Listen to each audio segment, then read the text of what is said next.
good morning or afternoon, depending on where you are at in the world. This is another gift from my birthday to you because turning 40, I am revisiting a lot of very important content that I have put out there, and I want to continue to share it. So for those of you who have never read my book, How to Recognize Your Bullshit, here is an excerpt and part of the workbook that I created last year. One of the questions, don't bullshit others.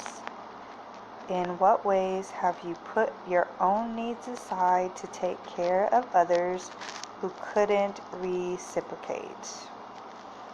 And that's a really important question, and sometimes I still find myself doing that. And so I wanted to revisit today this chapter, which is Don't Bullshit Others.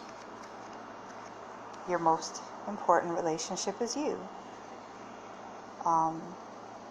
When we love, we always strive to become better than we are. When we strive to become better than we are, everything around us becomes better too. That's Paulo Coelho, the alchemist. So this part of the book has some really great tips. And I wanted to just read this one part here. When we love as a gift. That is our business. When things start to go wrong, as they sometimes do,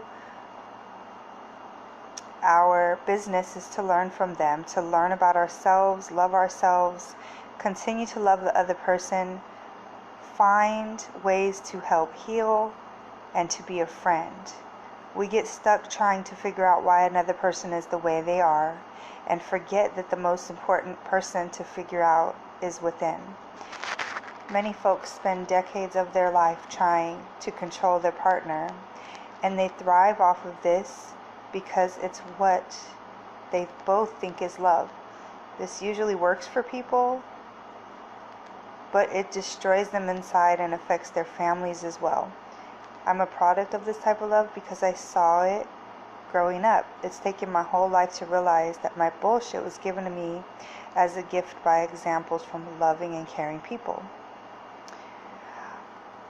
Fast forward, when you're fulfilled and purpose-driven in your own life, you will realize that the love you have for someone else is pure and unconditional because you have this same kind of love for yourself.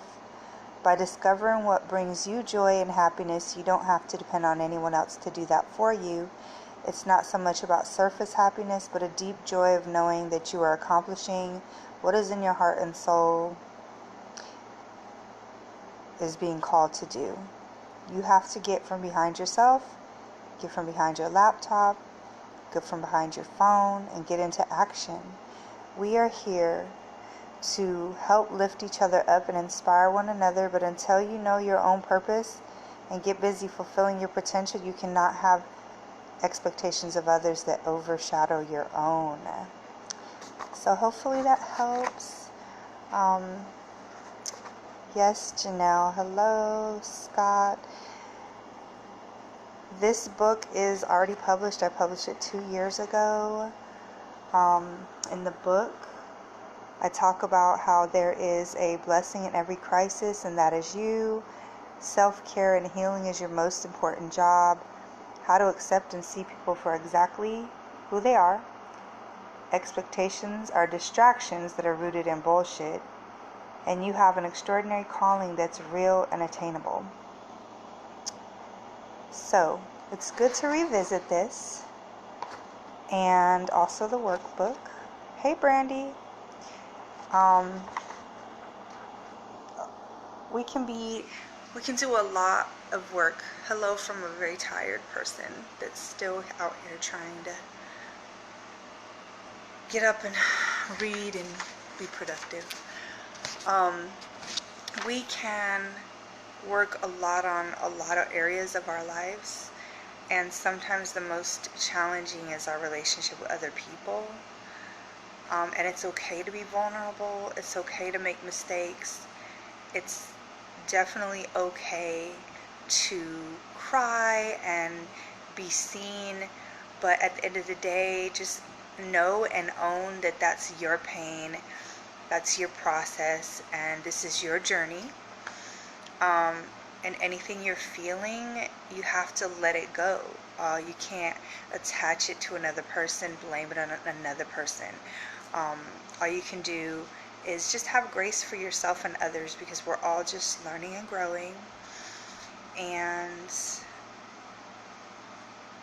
it's one of those things that we can't grow without relationships. We might not want it, but we're still drawn to people, because everyone we're drawn to has something to teach us, because there are mirrors. So some of the other questions in the workbook, I'm going to let you see them. And the questions are: write down all the needs that you have from people in your life that aren't currently being met. That's an important one, because we have to know what our needs are and be very clear about those. Because if you're not clear about the needs, and then you kind of project other things onto people in your life, rather than just being able to say, hey, I know myself very well, and this is what I need. And if they cannot meet them, are you really doing them a service, or yourself a service, by being around and hurting them? You know what I mean? And the next question is, what ways have you over pursued, overextended yourself, or over attached yourself to any person or outcome in your life? Whew. I don't know if you're like this, but I'm totally like this. And I sometimes do that, and then I end up getting in a deficit, and then when someone wants to come around, I say, hey, here's what I need from you, and a lot of times they can't give back, and then I'm like, hey, wait, I just did this for you, and then and then that's such a poor behavior. Like, I mean, it's not healthy. And what I'm learning to do is to be able to say what I need, and sometimes that's more than what I think I need. That may be, I need to go to sleep. That may be saying no when I really want to say yes, or just being able to recognize the fact that maybe I need to be alone. So when I tell people that this book doesn't mean I'm a professional, it just means that I acknowledge things and I'm like working through it. All right, so there's one more question. What do you need to let go of that you are holding on to with bloody hands? That's a good, and if you stop and you actually ask yourself that question, what do you need to let go of that you're holding on to with bloody hands? Because if you're holding on so tightly to something, it means that doesn't really want to be held on to. Because something that really wants to be held on to is going to be there easily and freely, and it won't hurt so bad. Anything that hurts so badly is like you're forcing, or you're going against the flow in your life, it usually means that you're not done learning from that thing or that person, and that usually ends up coming with pain. And so, like, when you're done, and you can let go. And there's no right or wrong if you and that other person or that situation are holding on so tightly, because it just means that you're still in the process of learning, and the best thing you can do for yourself is just have forgiveness and grace, and continue to love yourself. Because this life thing, this all crazy. It's all over the place. We're all just kind of trying to figure it out. We're all like learning from each other, surfacing traumas, things we didn't know that actually existed there. Um, and without these situations, we wouldn't be able to see ourselves. So everything's like this training ground of development of humanism, and we're all just sort of like leading each other home eventually. And like, this is some kind of weird crazy training ground where we feel everything so deeply.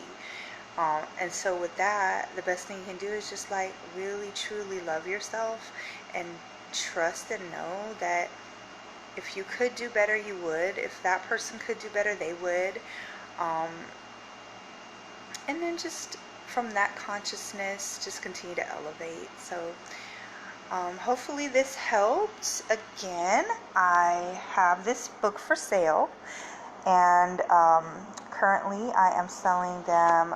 I will sell them right now if you're watching this and you want to get a copy of the book plus the workbook. Normally I sell them together for $20. I will actually sell them for the rest of this week for $10 total, and I will ship them. So I also have an upcoming recipe book, and that's what I have been promoting, but I wanted to also continue to promote this book because this is the beginning. So this is what I published 2 years ago, and then I wrote the workbook last year, and it's so helpful because it really just helps you go through it. Eventually I'll put this in like a book form too, but right now it's nice to just have it as like a worksheet. And thank you so much, Brandy. I am resting a lot today, reflecting a lot today, and I'm just really thinking because 40 is a big one. And you know, when you think about 40 and you think about I'm just thinking of like where I'm at and where I kind of thought I would be when I was 40, but at the same time I never really thought like where I would be. I mostly wondered if I'd be alive, you know, because a lot of people I knew and family didn't make it to that, you know. I mean, a lot of people did, but some of my closest family and friends passed away pretty early. So, and you know, I used to just wonder that what would it be like to be 40, and now I'm here and I'm like, this is not what I thought it would be. Like, I thought I'd be older looking, you know, or maybe I thought I would feel older, but I don't. Like, I still feel like I'm 25 or something, and maybe sometimes I look like I'm 25, but not getting sleep for a week kind of makes me look a little older. But overall, what I realize as I'm getting older is that we are all just trying to figure it out, you know. And I think I have more peace and more wisdom at this age, and I just don't let people get to me as much, or at least I don't hold on to grudges as much as I used to. I forgive a lot easier. I understand people and their perspectives a lot easier. But that's just me and my journey and my work, because I do know a lot of other people that are older than me that still kind of act younger or immature. So I love you all. Thank you so much for watching. Thanks for all your birthday wishes yesterday, and many blessings to you all on the journey of elevating and recognizing our bullshit, and truly like recognizing it and doing the work, because everything you really want and all the joy and happiness and peace comes from really knowing you. And even if that's bullshit, if you can recognize it, that's the first step, you know, to getting more of what you want, having a happy life. So thank you. I will talk to you all soon. Peace and love. Bye bye.